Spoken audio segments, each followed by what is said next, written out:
You are listening to the SNC podcast with Folashade Anozie.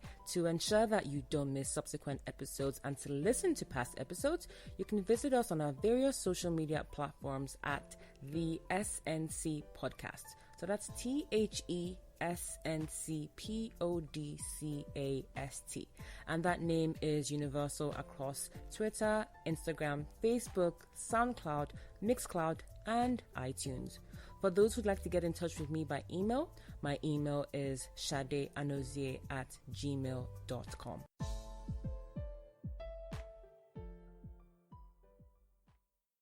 On today's episode of the SNC podcast, I have the pleasure of interviewing Nigerian music producer, MC, and video director XYZ. XYZ has worked with artists such as ModeNine, IllBliss, Eva, Boogie, to name a few. During the course of the interview, he talks about what makes Unilag students special, his perspective on sampling, what it was like producing for artists such as ModeNine and IllBliss, his perspective on what it's like being a video director, and so much more. I hope you enjoy my interview with him. Today on the 6th episode of the SNC show, I have with me Nigerian music producer, MC, and studio director XYZ. XYZ is well known as a go-to producer for the unorthodox and fresh hip-hop sound. He has produced songs for artists such as ModeNine, IllBliss, and Eva.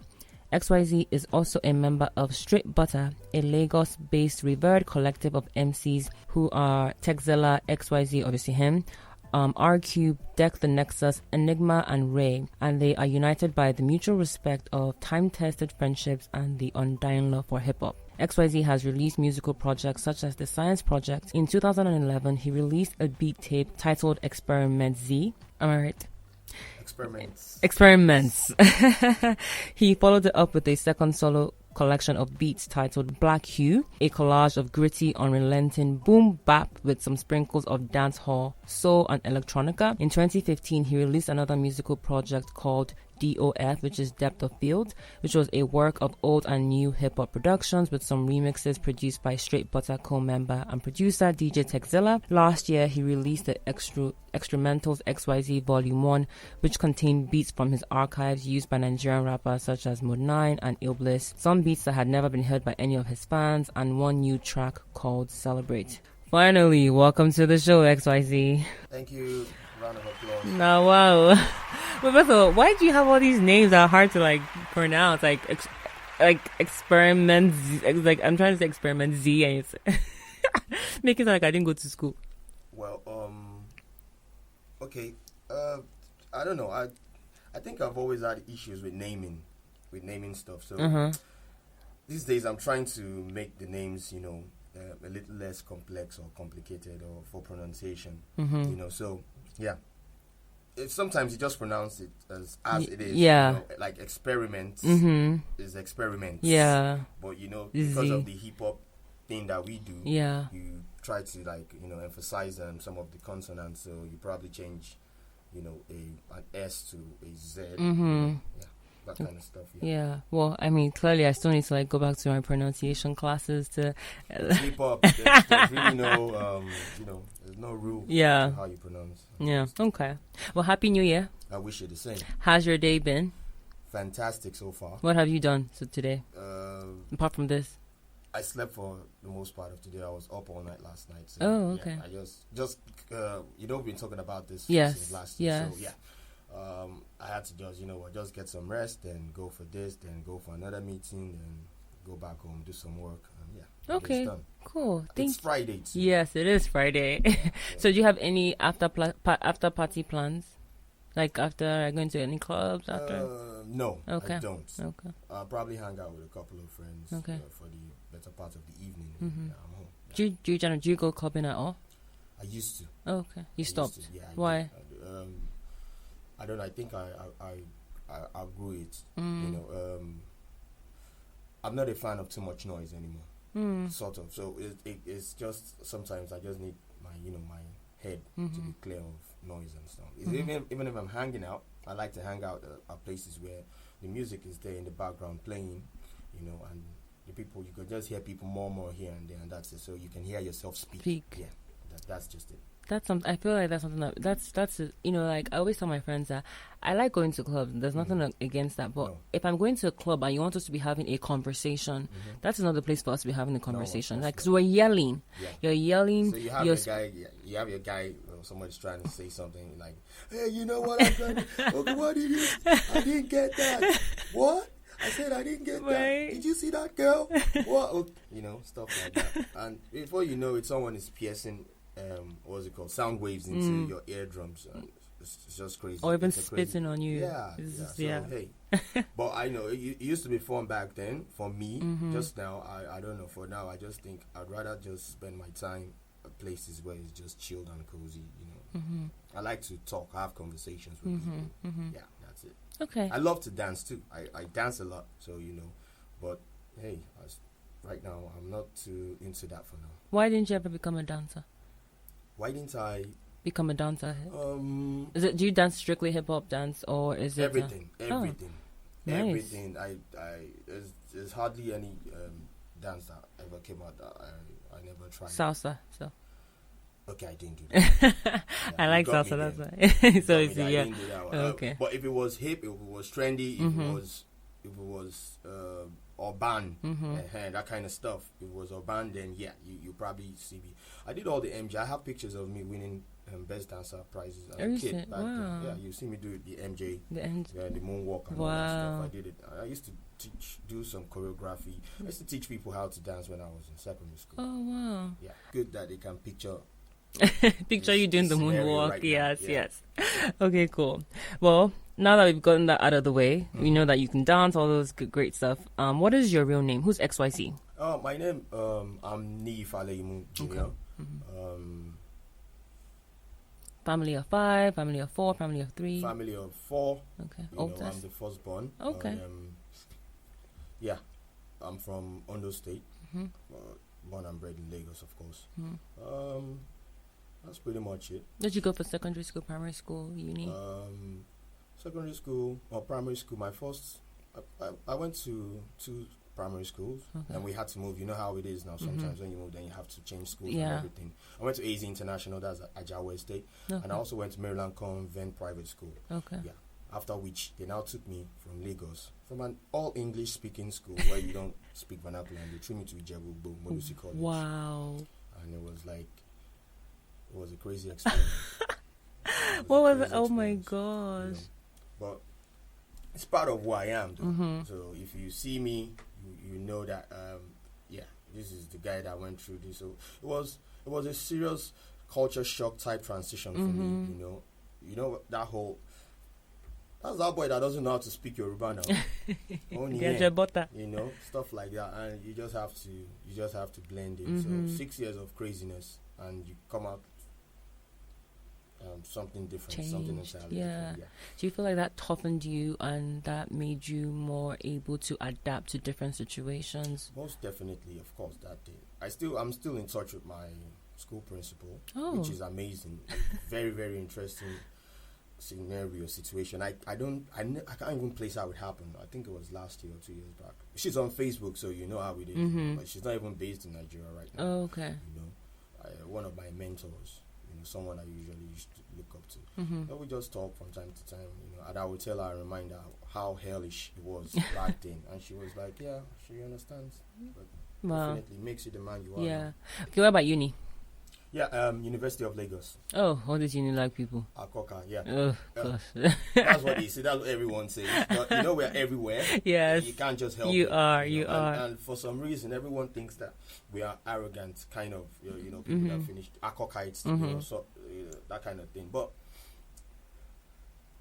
I'm not too sure if it's arrogance. It's just who we are. If you put a couple of people in a place and there's a mindset, how you teach them, how you communicate, how they relate and interact with each other, and they look up to the good things of life. They look up to the standards that they've set up for themselves, are not limited to just Lagos or Nigeria or Africa alone. So stuff like that now makes them find who they are, and they create relationships so that tomorrow when they're out, they tend to be able to dabble into a lot of things. I'm not saying like people that go to other schools like the great IFEs and the rest of them are not, there, but you'll find more University of Lagos guys in most especially in the entertainment industry.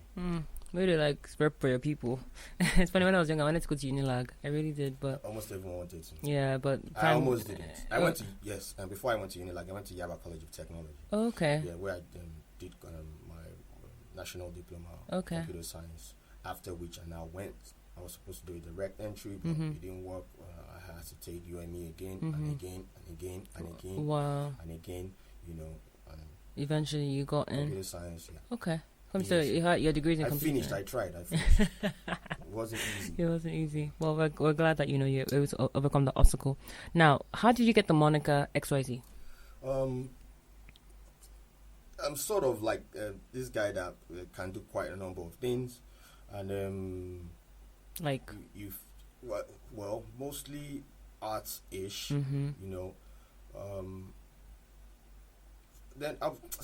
in a kind of way, in a funny kind of way, yes, I've always been an art guy because I like to express myself. I used to draw as a kid, so I would draw all my toys and go and show my friends. They would think they are awesome and everything, and they used to look, stuff like that. So, growing up and everything, you find out that most folks, especially in Nigeria, want you to become a doctor, or become an engineer, or a banker, or something, a lawyer.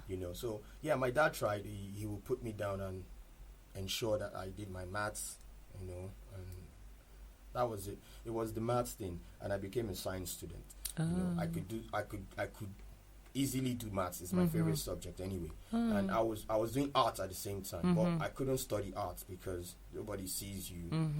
So they don't really see a future in art. So hey, you do maths. So because of that, people tend to label me a lot. It's easy to label me. So when you see me, you just want to give me a name. My secondary school was we were tagging everything and everything you see will be tagged. So if you just mentioned, and I remember when I was in secondary school, my first night, it was crazy. I was weeping throughout. So and the guys were making fun of me, and they told me that I was, at night it was dark, there was no lights, it was all lanterns. Yeah. So imagine for the first time in a regimented situation. Yeah. Like it was like a prison yard with bunks and everything. Yeah. Everywhere. So we were just for the first time, all the juniors, the JSS1 guys that just got, in to the school. We were just having a conversation, and I just made a comment because it was in Ijebu. I said, "Oh, everywhere is surrounded by bush. There's bush here and bushes everywhere. How come we have bushes everywhere? This is scary." And the guys just immediately gave me a name, George Bush. That was my first name. So I ran through a series of names, and because I was into the arts and I used to represent my school a lot. So if we were to do a performance, I'll probably represent my school in a quiz competition, and at the same time I'm representing them in an arts literary competition. I'm probably doing poetry at the same time too. And I was going to probably mime a song, so they'll probably call me Snoop. So for like a session 2 times, I'll probably be Snoop. So I was once Crisscross, I was Snoop, because I did jump, I did Snoop, and that was the case. And it went on and on. So you got to. So, but it was when I was. I'm sorry I'm taking so long because okay. Every time people keep asking me these questions, I think sometimes I just want to like clear it out. So I think when I got to higher institution, and you've been doing all of these things, then you start finding out that you could actually start making your own music. Because I used to recite almost every rap song, that came out then.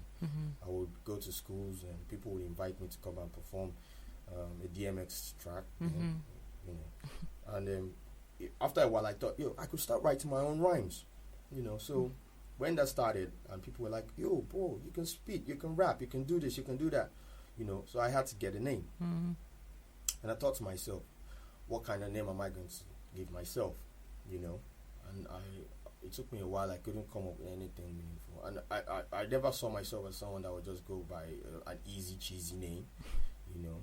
So I was listening to Wu-Tang that period. I think the Wu-Tang Clan actually made me what I am right now.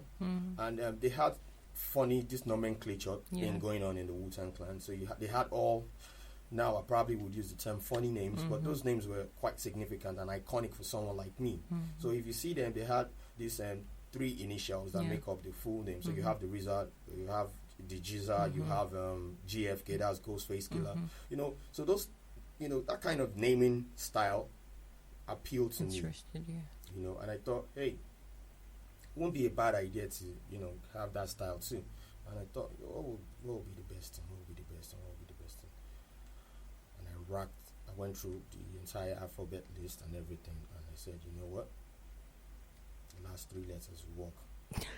You know, coupled with the fact that I like mathematics, and you know, it's a term for variables. So I was able to do it. I could do quite a number of things as far as that is concerned.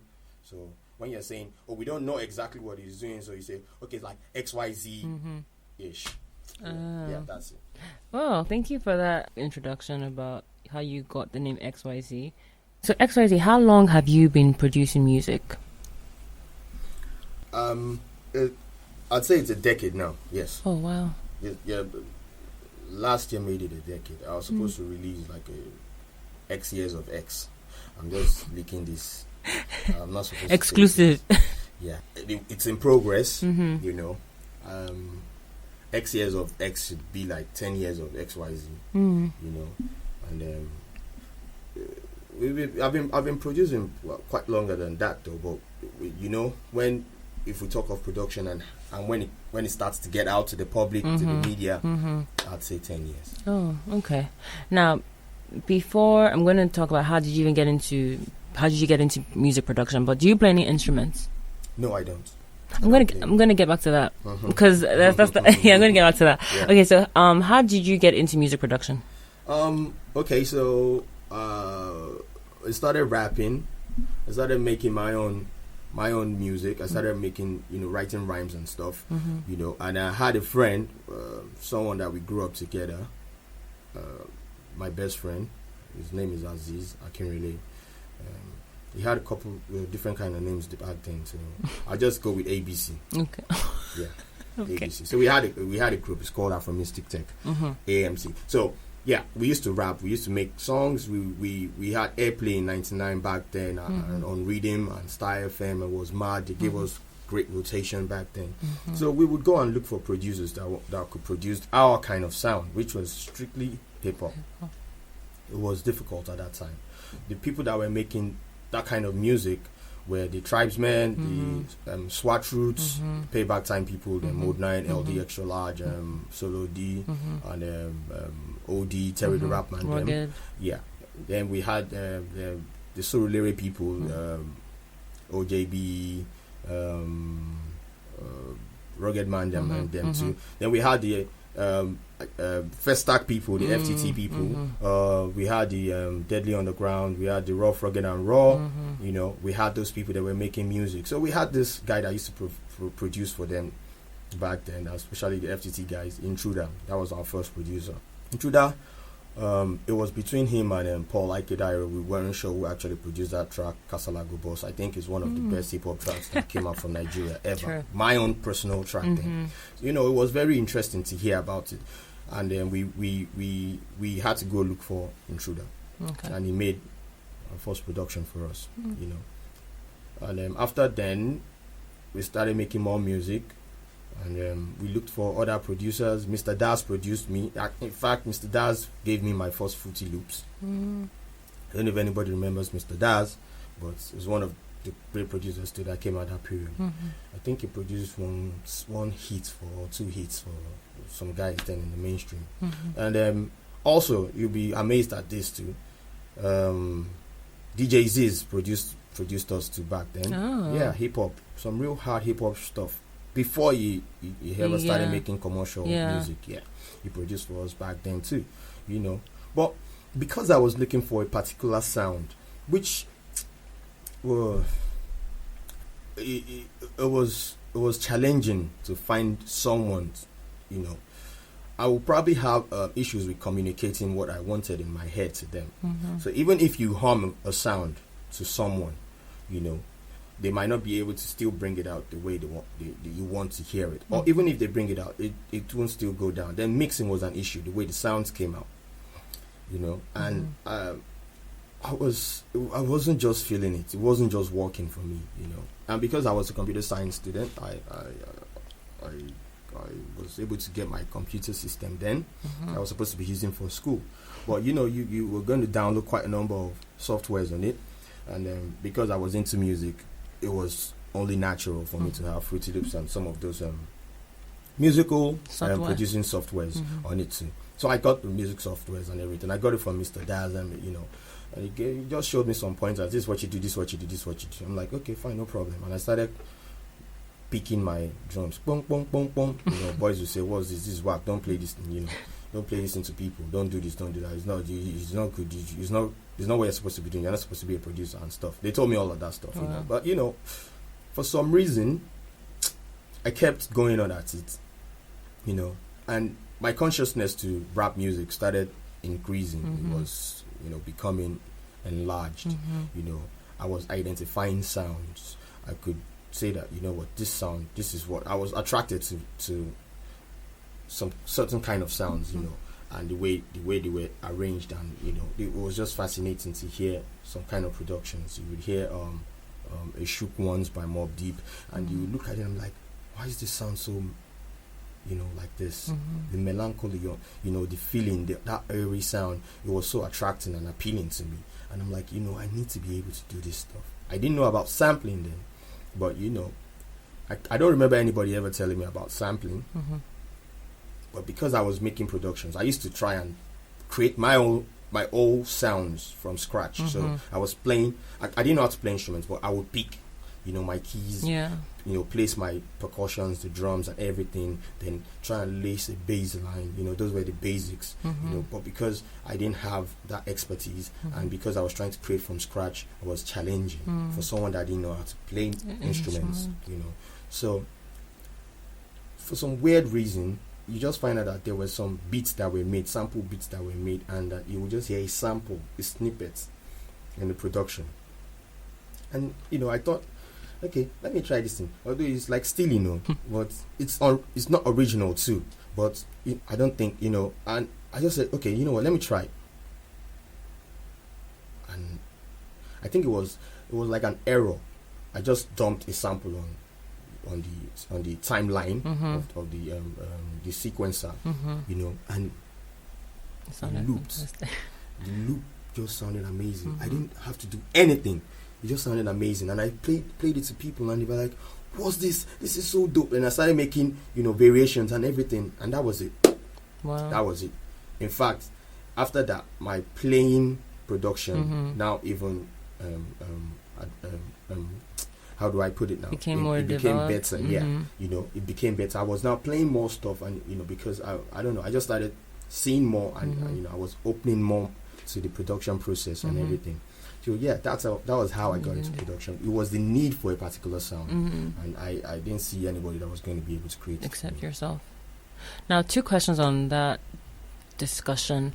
Do you think that as a producer, sampling is something that limits or inhibits a producer's creativity? No, I don't. Why?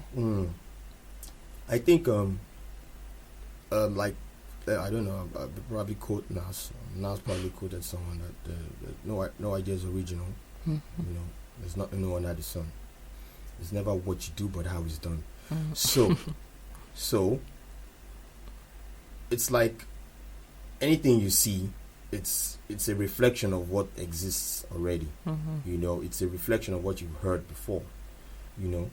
Even though it sounds fresh and new, it's just the way it was now represented to you. So I think even in sampling, there's a wide range of expertise or expression that you can put to it. It doesn't limit your creative abilities in any way. In fact, it just helps you become a better producer, because when you've played, sometimes the icing on the cake will just be a small sample that you place on it. And that would just be what people would just love about the production. Okay. What about producers who sample copyrighted songs of other people and they don't get the clearance or the rights or the license to do that. What's your take on that? Because a lot of songs in Nigeria, you hear samples of other songs, whether it's Nigerian or international. What's your take on that? Okay, before we go on, I think can I use the word guilty? Part of these people that you're talking about. Mm-hmm. Okay, so as far as clearance, sample clearance is concerned, or clearing the sample Mm-hmm. or whatever is concerned, I think it's only appropriate, it's only fair, it's only right that you go and clear your samples. Mm-hmm. If you have something that you've taken from someone else's creative production, Mm-hmm. it's only fair and right that you say, you know what, I got this from this place. Please, will you permit me to be able to use parts of your work on this work? Mm-hmm. And because, of course, there's a wide range of applicable processes, Mm-hmm. legal and Mm-hmm. whatnot, that you approach, contracts and all that stuff. Mm-hmm. There are even some samples that have been cleared without payments, Mm-hmm. because either the artist just feels like, okay, I'm just happy that you guys came. Mm-hmm. Mm-hmm. Okay, Mm-hmm. let me help your Yeah, careers. yeah. Okay, go, Mm-hmm. fine. I've given you the go ahead. Yeah. Or, okay, this is it. You don't need to see me, see my lawyer, see my Yeah, company, see my my business publishers manager. or whatever. Mm-hmm. This is the rates. These are the rates. If Mhm. you're taking this music from here, this is what you pay. Mhm. I think it's a process that has been established, and I don't think anyone should go against that. Mhm. But that being said, there are some, because music, of course, is right now is gone beyond when you use the ADATs and the DATs and you go to a studio where, for instance, where we are right now, people can't see. You go to a full studio and it takes a lot to make a production. Mhm. It takes a full band, a live band. But now you can sit in the comfort of your room and make a whole album, without any additional, people. Mhm. But because of that process and many other things that have been happening, and technology, and music has gone beyond how we used to see it. How people just say, okay, you know what, this song is coming from this record label, when you need to be signed. Back then, if you weren't signed to a major label, you aren't a musician. Now you can be indie and be number one, top selling. Oh, So because of stuff like that, you have the underground too, the underground scene, where is the place that you most likely find someone like me Mhm. and a whole lot of other people, that we are mostly indie, and we don't make music most of the time for commercial purposes. Mhm. We do music just because we feel like, okay, this is what we're supposed to do. Mhm. I feel like after a while there will be a time where music won't be sold as music. What would it be sold as? You'll probably be selling it as content because of your brand, Mhm. and they want to hear it because of who you are. Mhm. Because by then everybody will be singing. It's how I feel about how everybody's talking. Mhm. I believe, it's not as if I read this anyway, but I Mhm. believe that there was a time when people weren't communicating the way we are right now. Mhm. So there were just a few people that started studying a particular kind of language, and the other people were like savages. They were like blah blah blah blah blah blah, Mhm. and some other people were trying to be very constructive and they could communicate better. And those people were like legends to Mhm. these other people. So those people were like, the people that they look up to. I feel like that's how music is right now. And after a while, it's important and paramount that everybody has to learn how to speak Okay. a particular language, just because you have to communicate. Everybody can sing. And because of technology right now, everybody can have a studio in their house. Mhm. I tell everyone, make sure you have a song before you die. You don't need to put it out there, but just make sure you try singing and recording it. It's like how it is in the United States. Every kid knows how to play basketball. Not every kid. Maybe not every kid, but you know what I'm saying. Like, if you let's shoot hoops, let's just You try. bounce, let's just bounce. Then except if you want to go pro, Mhm. So I think that yes, there will be people that will eventually still be there because of their brands. They might not necessarily be making superb music, Mhm. but because of the brand factor, Mhm. people now say, hey, I just want Kim Kardashian to just say ha ha ha ha ha la la la la la la, and it's trending, and it's sold millions of billions of copies. You know, so that's how I just feel about it. As far as sampling is concerned, clear your samples if you have to. If you can't, they will come for you if you get big. So even if you're small, I think that the world is becoming so.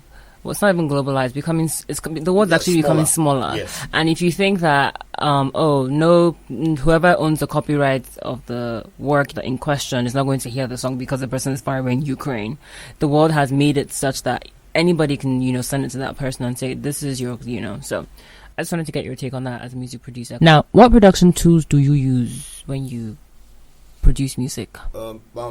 Mostly software based. Can you name them? Software-based production. I use software tools like Fruity Loops. I used to use the Acid Pro back in the day, but because of my work schedule these days, I just stick to one because when you're running in between too many interfaces, it slows you down. So Fruity Loops is like a one-stop shop for you. So okay. You worked with artists such as ModeNine, IllBliss, and Eva, right? Can you talk about what that experience was like, especially someone like ModeNine, who's like legendary? You obviously produced tracks for him. What was that experience like? Did you ever feel like, oh my gosh, this is not like you're a fanboy, but did you feel like, oh, this is ModeNine, I had to represent and give him my A game? As I'm an advocate of organic growth, it's important that you become who you have to become, just so that you can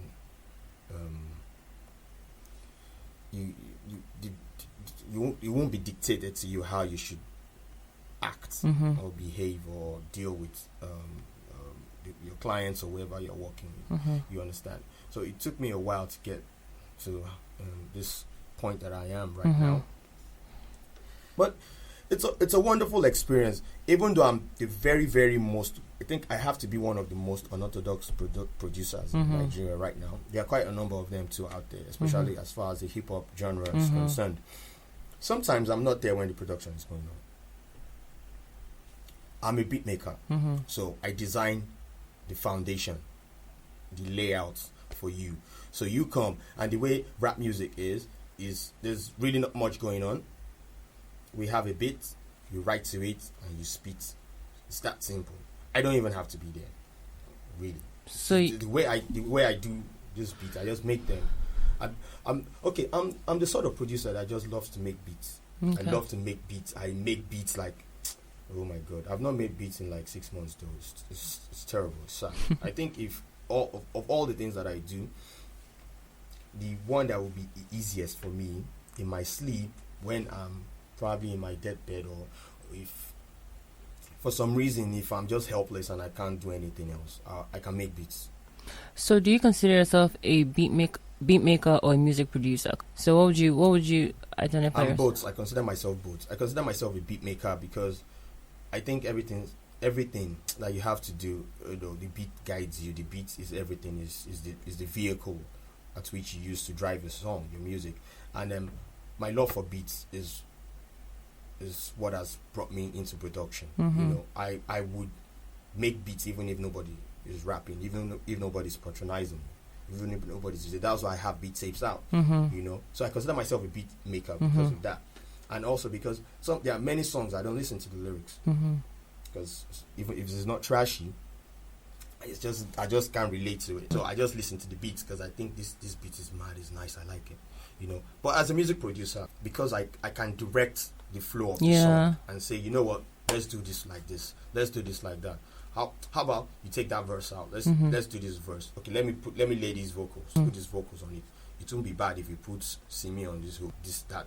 So because I direct the production process, I'm also a music producer. But for you feel like your go-to will always be beat making versus music production. Yeah. Interesting. Now, what was the experience like producing Let It Go from ModeNine? Let It Go is one of, there was a period that I think I had these wonderful earphones rather. So I was producing like tons of beats. It was the Reza Chambers earphone after I used the beat. the Dr. Dre beat Beats by Dre. There was something about the Beats by Dre that wasn't just me. I just like, no. I think the high frequencies are too high or whatever. It's just not me. So I got the one from Razor, and it was just balanced. So I made a couple of beats. The beats I made that period where I think up till now has to be one of my best strings of beats that I've made. So that was where all the production for Alphabetical Order came from. So Let It Go was one of the beats that I made too, and it was that beat that I knew that whoever is going to rap on this beat will kill it. I do this, family. This is what I do, man. Like, you can't get the best of me in any way, so just let it go, bruv. It's ModeNine, baby. XYZ on the beat. Yeah, let it go. Woo. Let it go, let it go, let it go. Let it go, let it go, let it go. Let it go, let it go, let it go. Let it go, let it go. Let it go, let it go, let it go. What inspired the beat? Like, where you just... because of the way I produce, I just look for some, I dig, it's called digging. I dig in the crates. So I go back, way back, into when music was really beautiful. Shout out to all the producers out there. All your music is beautiful. I'm not saying that. I'm just saying when music was really beautiful back then, the things that inspired us, the things that we grew up listening to, I love to go back to them and listen to them for, if not for nostalgia's sake, but for the sake of, something that would make you feel good about making music. So I take them, I shuffle them around, sample them, resample them, then I lace drums on them, and they come out, wow, fantastic, beautiful. So everybody's saying they like it. I think there wasn't a particular moment where we were together making Alphabetical Order. Alphabetical Order was like a remote production. Oh. It happened remotely. I was here, ModeNine was there. So I sent him beats, tons of beats. I just sent him beats, and it was like, yeah, it's time, XYZ and ModeNine, it's time to do that work, and everything. So he would record and, then send me, sound bites and, rough takes and everything. I'll listen and I'll make my comments and suggestions, and he'd be like, yeah, nice one, and we go back and forth. So when I heard Let It Go, in all honesty, I didn't quite understand the direction yet. I think it was the mix. So it was sounding kind of, I don't know what's happening here, That particular song, my input as far as producing is concerned was quite limited, But I did the whole beat and arrangement and everything, and, ModeNine just jumped on it and he did the track, and it was beautiful. So when I heard this series of tracks that he recorded that period, and I heard Let It Go with it, I was like, yeah, this is the song, right? This is the song. When we knew it was the song, it was the hit single that was going to come out from Alphabetical Order. Okay. Now, do you feel like Let It Go opened doors for you in different ways? Because it was a track that people seem to like a lot. So do you feel like it was like, oh, who produced the song? What did you said you didn't produce the song, right? Is that what you said? Or you just made the beat? I produced the song. Now, okay, let me be clear now. So do you feel like the song opened doors for you as a music producer even further than it had before you the song had been released? Yeah. The challenge that we had was that I was having a conversation with a friend yesterday, and we had the same conversation, is getting into the mainstream. Whether we wanted to get into the mainstream or not. It wasn't getting to the mainstream was a challenge. We was all deciding whether you wanted to. Because, we're going to probably be talking about the money thing and not, but the art was key. It was paramount that we did something about it, and we stuck to it. It was important that we stuck to it. We had to stick to it religiously. And Let It Go for me was that track that I slept on it, in all honesty. I slept on it. I was thinking, you know what, XYZ, you've been known already for your previous work. In fact, that's why you're doing this project, But Let It Go, of course, opened up doors, especially with the video. I shot the video for Let It Go, and everything. And when people saw the video, people were like, we've not seen hip-hop this beautiful in a minute, And based on that, I had people coming to me, for production and for video. So Let It Go, yes, it did open doors. Okay. Now, before I move on from ModeNine, what was the fights that you said You're talking about some fight on the There was internet. no fight really. It was just a misunderstanding. What was the misunderstanding? I think my first production for ModeNine was on his album. Was it a Pluribus? No, I think it was. And there's this track called "The Game Needs Me," Okay. and it wasn't credited to me. Oh, and you produced it. Yeah, I did produce it. Because I was dropping beats here and there. So I'll go to Night House, I'll drop beats. I'll go to Mike Walk, I'll drop beats. So people had my beats everywhere. So what they did was, we were planning to work on a particular project. Okay, maybe a mixtape, maybe something. XYZ, come and give us some beats. Okay, I drop beats. So when you guys get to that point where you've discovered what you want to do with it, let me know. Then the next thing, ModeNine went to record some of his tracks at Night House Studios, and that beat was one of the beats that he picked. Now, yes, I had already dropped these beats to them, and they said, yeah, they liked it. They now give it to him. Now, I won't mind if we share the credit. Yeah. But the thing was, what happened was that they just took credit, Night House production. Yeah. And they left me out. It was a very... Yeah. But now you people are now back to being best friends. Most definitely. Okay. Do you still work with IllBliss? Yeah, from time to time. So what has that what has that experience been like working with IllBliss, and how did you even meet IllBliss at first? Okay, yeah, I just got back from NYC, my service year, and Texilla told me that, yo, people are looking for you. People are looking for you. We were fresh from our first mixtape. That was the Straight Butter Illustrate mixtape. We were just fresh from dropping that, and we had just dropped we've also just dropped the Anthem video and track. IllBliss was like, yo, who made this beat? Who is this guy? Then Texilla was like, it's XYZ. It's just one guy like that. It's not too friendly though. Blah blah blah blah blah blah. Not too friendly. Okay, you know what? Okay, fine, no problem. I want to meet him now. How do I meet him? Then they gave him my contact and everything. So Illy called me up and like, yo, dude, let's meet, let's work. I like this stuff. Let's work. And that was it. That was how we met. And from then till now, we've been great collaborators as far as making hip-hop music is concerned. Our resume can tell. I mean, the catalog rather can tell. What's it called? Our Position of Power EP dropped soon. I think it's fantastic. It's a fantastic piece of work. Now talk about the great Osadebe beat that everybody seems to love. How did you come about making that beat? What was going through your head when you were making that? Did you say this has to be specific to IllBliss, or just like, let me just make something that I love, or is interesting, or it's foreign, or it's new, or fresh? Okay, this is one of those tracks that I was a music producer on it. So yeah, we were trying to do the second installment for what's it called, Position of Power, POP, and then we were looking for beats. We were trying to make sounds and everything. So that period I was on and off. I wasn't in my best, my A game production wise, but we would have studio sessions, sit down and try stuff, sample this, sample that, play this, play that, lace a fat bass line, sequence a crazy drum sequence, and do stuff.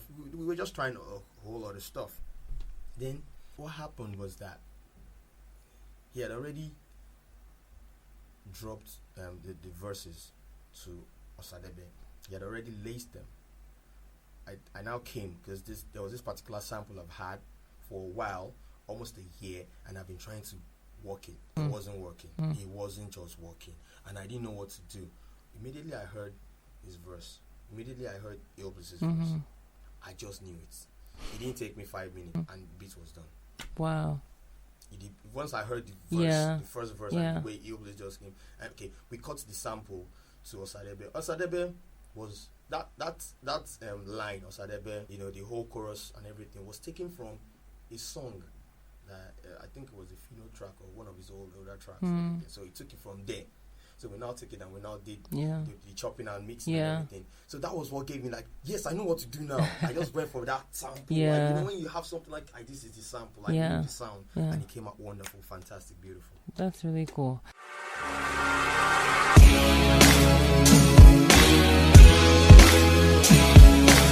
Wanna be good, wanna be good, wanna be good, wanna be good, yeah. Osadebe, when the big kenebe, overall boss, in a football scores. Aziki we boys, we can we boys. 100 carat Igbo boys. What?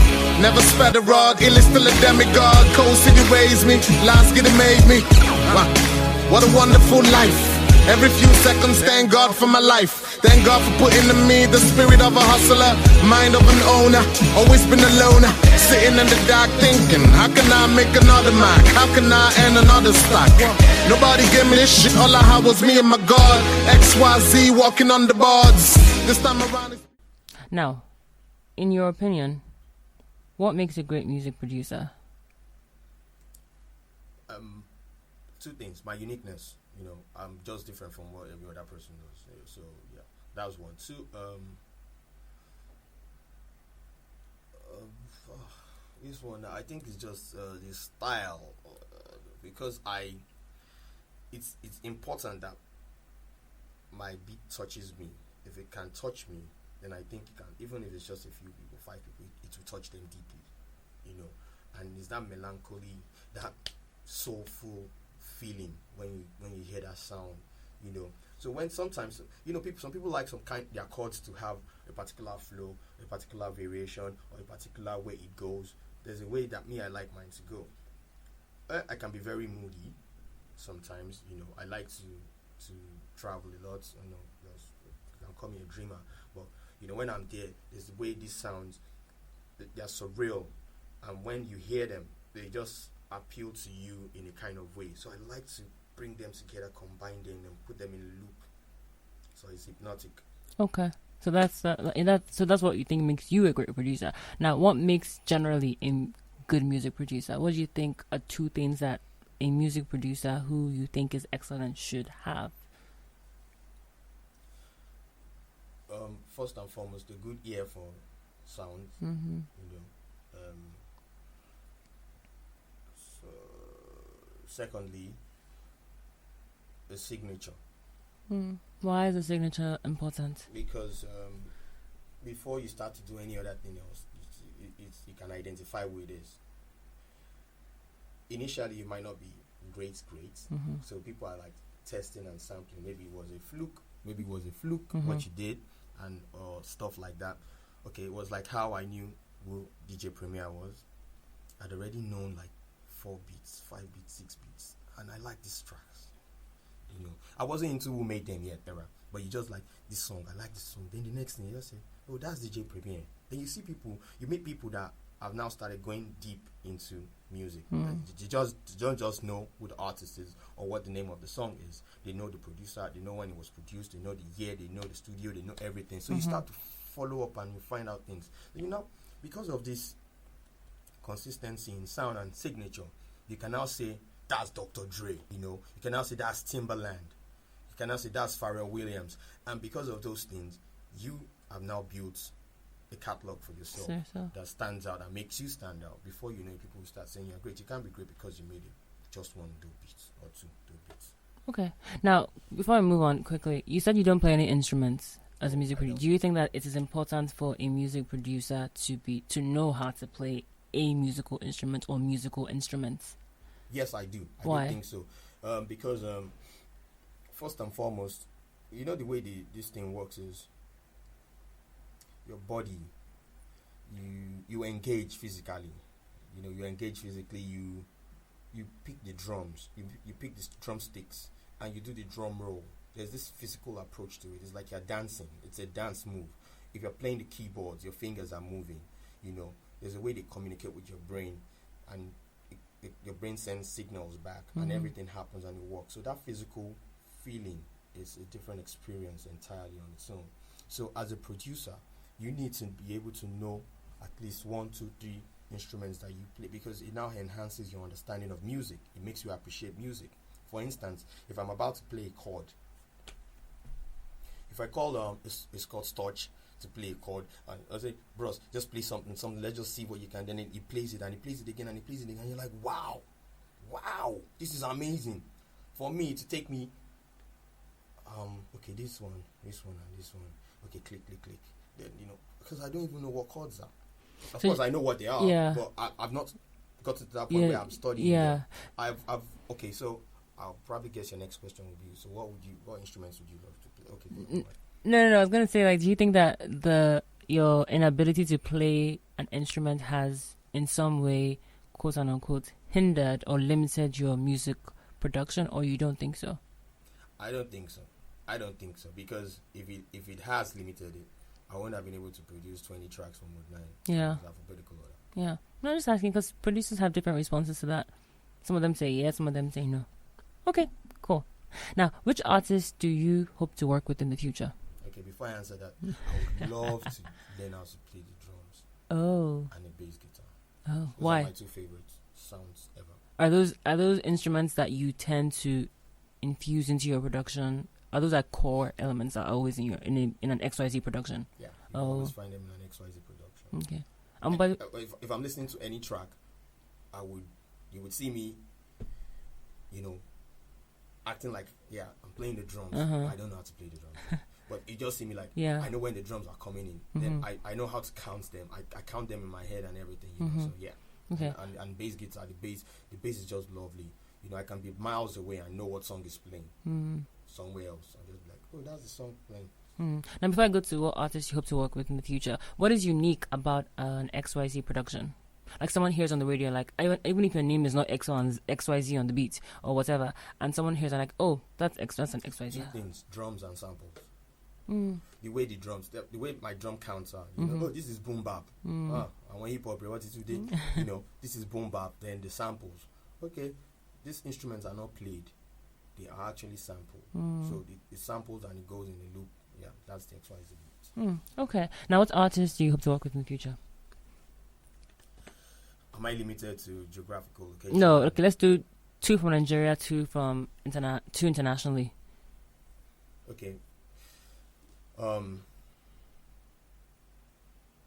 Mr. Baga. Okay. We're actually supposed to work this year. Back, before okay. you ever blew. Oh, really? You know how it is now. Hopefully you get to do that this year. Well, hopefully. Yeah, okay. And then MI, who else? Who am I feeling now? I'm not going to put myself in a box, and I'm not even trying to do so. What am I feeling now? Okay, in the Nigeria right now. Boogie, yeah. Boogie. Okay, cool. So MI and Boogie. What about internationally? Internationally. Royce the 5'9". Okay. Drake. What is it about? Mention Drake. Is that supposed to be shade at Drake? Like, no, I know. People I be just taking mentioned Drake. I'm just saying it to myself. You just mentioned, like, you meaning that it I has am. it has 3 meanings. Oh. I just mentioned Drake. I just mentioned Drake like there's nobody else to mention. I just mentioned exactly. Drake. I mentioned Drake for the sake of mentioning Drake. All right, quickly, why would you want to work with Royce and Drake? What is it about them? I think Royce is the most lyrical rapper right now, ever, worldwide. The most lyrical rapper. My own opinion is how I feel. Okay. And some people even say we look alike. Some people call me Royce, and stuff like that. I think we'll make a great duo. Yeah. Yeah. Okay. For the whole project. Drake. Yeah, Drake, because he's appealing to the new generation. He might just carry this sound and give this sound to the new generation. That's it. Okay. So Royce and Drake. All right. Now, why did you not ever get signed to a record label? Because you're also an MC. You also spit. Yes. So why did you not ever get signed to a record label? Or is it another way, like, not that many record labels back in the days that you were still like MCing and spitting your game? But some people approached us. Okay. Quite a number of people approached me. Approached us. But I'm this kind of person that I'm not too sure about what people are offering me, especially when I'm like, okay, you know what, you're gonna like alter my music, and this is not me. This is not just me. I'm not going to do that. I'm not doing that. I'm affiliated I was affiliated to Capital Dreams. Capital Show. Yeah, so we almost had something like sort of like a deal thing going on right there, but it didn't materialize because we had creative differences. That was it. Okay. I'm shooting my film this year. It's a feature film. You know, I've been working on all of this for a while now, and it's been a great deal of pain, so to speak. You know, for me. So yeah, because of all of this, it's important and it's paramount that I get all these things working. I'm not trying to box myself into being a producer, a rapper, or a music video director. If you've noticed, I've not been shooting music videos. Yeah, it's a conscious thing. It's a deliberate thing. Yeah. Before we leave, I'm gonna ask you a question about as a video producer. Music was. See, I feel like I can't speak English today. Like you're just so intimidating. Oh my grandma, that was you know, like you're a music video director, right? Now, what is different about being a music video director from being a music producer and MC? Obviously, they're different, clearly, but in terms of you as a creative person, what kinds of things that do you feel like you had to bring to one that you don't have to bring to the other? Oh man, this question, I'm trying to think of how I'm going to respond to it, but it's going to come as I speak on. Sometimes you just have to do that. So I'm thinking like, all these things, they are all interconnected in a sort of way. So because you're finding who you are, you start off from somewhere. It was easier to just carry your pen and write rhymes. It was so easy. It doesn't take any form of resource whatsoever except your brain and of course your voice and everything. So you come up with words and everything. You put it together. It's nice. It's a work of art. Is a good piece work of art. Then the next thing, because it's like poetry, it goes into bringing them to life. So you have to make them. You have to continue. It's a journey. So I think it's that journey thing. That you've made the music, you've produced it, you've made sounds, you've made songs. Plus the fact that I'm a visual person. So it's just like it was only natural. You now take it back to the next level and say, you know what, I've made this music and everything, but this is what I see. And still, I feel like nobody can do it the way I want. Shout out to all the video directors out there. I don't see anybody doing videos the way I do video. I'm not saying I'm like the super duper video director, but my videos are different from every other person's video. So yes, because of all of this, they're all interconnected, and you would see a reflection of the MC in my video. You will see the reflection of the producer in my raps. You will see the reflection of the rapper in my production.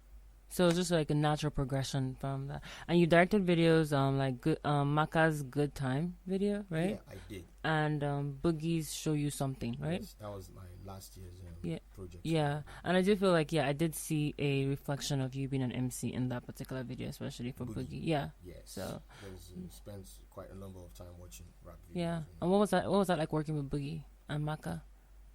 They're wonderful people, fantastic artists. You know, it was like I selected those songs because that's what I wanted to start doing. If I'm shooting your video, I probably selected your song. I'm not a fan of, you know what it is. We're not going into that. So yeah, it was beautiful working with them, wonderful guys, and we created magic. You know, it's cool. Maka's video is really pretty cool as well. And I edited that too. Oh. Shout out to you for that. Quickly, I didn't talk about Straight Butter because I didn't talk about you, but how did you even get to know the people in Straight Butter? Because I know Straight Butter is legendary for people who are into hip hop in Nigeria. Yes. We all met in University of Lagos. Yes. Oh gosh.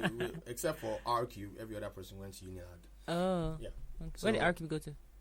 Lasso. Oh, okay. Yeah. Because of course. It's related to Enigma, their brothers, and also family friends with Ray. You know, so we all met in Unilag. I was already doing my stuff. If you read our what's it called now, bio, yes, I've been doing my stuff, doing my thing. Yeah. And the next thing, you're just like, did you do that? Yeah, I did this. Yeah. Did you check this out? Oh, is this you? Okay, we can work, right? Yeah, and that was it. Yeah, that's what I read. So good. I'm glad you confirmed that. Now, quickly, fun random questions. If you had a chance for a do-over in life, what would you do differently? Sometimes, I would think about this, but if looking at the way life works now, it had to happen. So there's really nothing that you'd have gone back to correct. That's how I see it. Okay.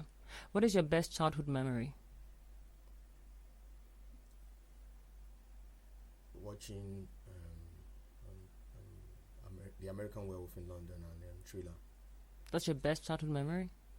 Yeah. Now, yes, it was horrifying. Yeah. Then, but now it's right now. It's actually what's making me what I am right now.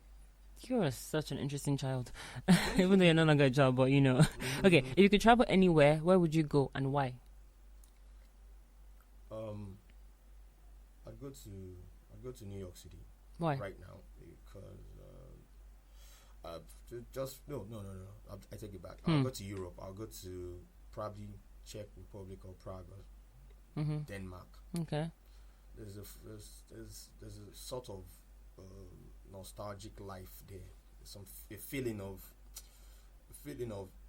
the old world, in modern times. So I just want to experience that two worlds at the same time. And I think there's art there too. So and the landscapes are mad and incredible. Maybe New Zealand too. Name 3 places. Yes, and I said, but it's okay. Don't worry. Now, what do you want your tombstone to say? Herein lies the greatest filmmaker out of Africa. That's cool. Interesting and cool. Now, what have you been listening to recently? Let's just say 2 people in Nigeria and internationally 2 people. Oh my God.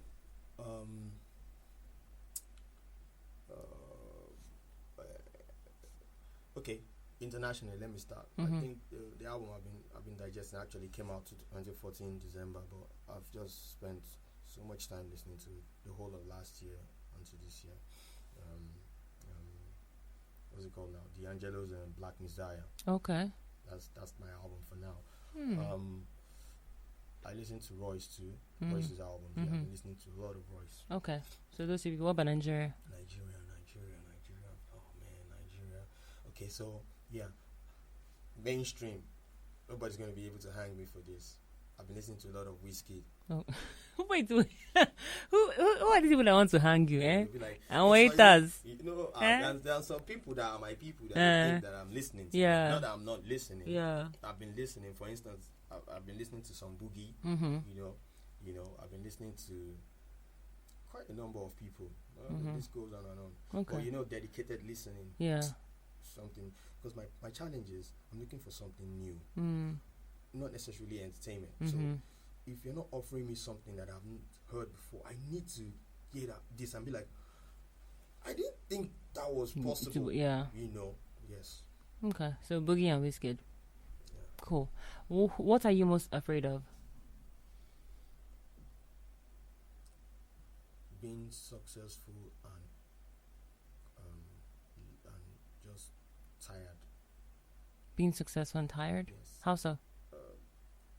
Not having a challenge. Oh, like being complacent? I was going to use that word. Yeah. But you can be a failure and be complacent at the same time too. True. So I found out that you can have so much.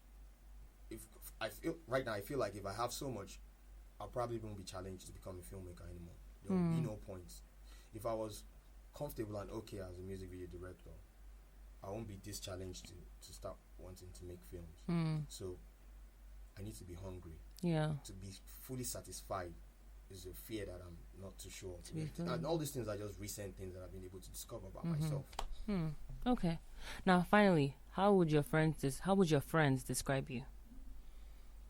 Oh man, some people will say I'm nice. Some will say I'm arrogant. Some will say I'm an interesting person. Last night somebody called me a very intelligent and smart person.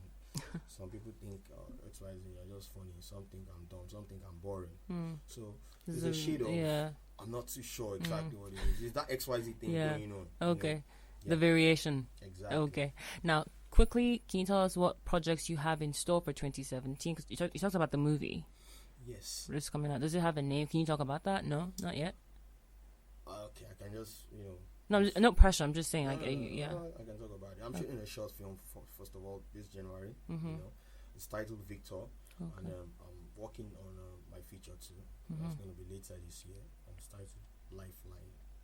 Just a few people know about it. Okay, cool. Any people that we know who will be acting in the movie, or is it up and coming actors and actresses that will be in the movie? It's a mixture of both. Yeah. Okay. Now, any I guess, EPs that'll be dropping from you as a music producer, or are you going to be dropping any singles as an MC this year? These days I make music as I'm moved. Okay. You know, so I'm not too sure. I'm working on something with Exila. It's probably going to be our last Straight Butter offering. Oh, and then what's going to happen to Straight Butter? Disband? No. Okay, so it will still be there. Yeah, okay. We have Flo and Mac, and we have some acts too that we're working with and stuff like that. But as far as XYZ to Exila is concerned, we're going to drop that final boom bap. Wow. Okay, looking forward to that. Definitely. So what you're probably now going to hear is music for film. So on that Textile production EP. Apart from this last offering, we are going to go into music for film. For film, So you'll probably be hearing soundtracks. Oh, more like that's really cool. Releasing a full soundtrack album. I actually love soundtrack albums. I actually find myself just listening to soundtrack albums. So that's like, I'm really happy to hear that, because we need that diversification in Nigeria. What was I going to ask? If people want to follow and keep up with you on Twitter, Instagram, Facebook, how can they reach you? Okay, on Twitter, THA_XYZ. So it's _XYZ. Same as Instagram, THA_XYZ. On Facebook, I go by my real name, but although I have my XYZ page, which is just XYZ. Okay, so XYZ page. No, we're not talking about the personal needs, like about the XYZ page. If you hit Facebook right now, I'm sure you see like tons of XYZ. XYZ, pages. right? Yeah. Okay. You have to find it, through my Instagram or my Twitter. Okay. Now, I guess last comment for up and coming music producers who are trying to make it in the Nigerian music industry. What would you tell them? Making it in the Nigerian music industry is a challenge. Is something that you have to put your mind and soul towards. You have to put everything to it.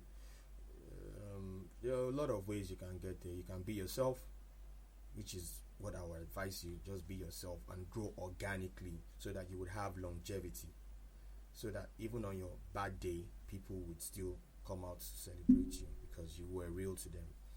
Also, you can play the game, the mainstream game, open your eyes and be street smart and just play it as they are playing it, So, hey, whatever works for you. Apple and oranges. Okay, now that's life advice. In terms of music production, what advice would you have for them? I just did the same thing. Well, no, you're like play the music. Yeah, you're playing the game. Would you tell them to learn how to play the instrument? Would you tell them to read a lot of books, watch a lot of videos on music production? Yeah, study a lot. Just you can never go wrong by having key information in all the stuff that you hear. One or two things will stick, and you'll be fine. Okay. All right. Well, thank you so much, XYZ, for coming on the show. It's a pleasure. I had a great time with here. all your knowledge. Thank you so much. All right, Sha. All right. Nice one. Bye. Bye.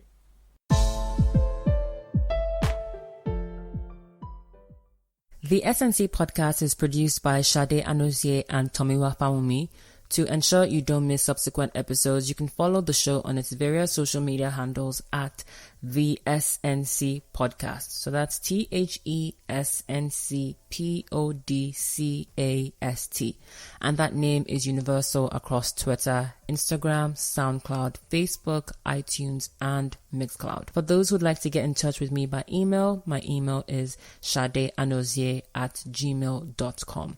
Alternatively, you can follow me on Twitter at Shade Nonconform. Till next week, cheers.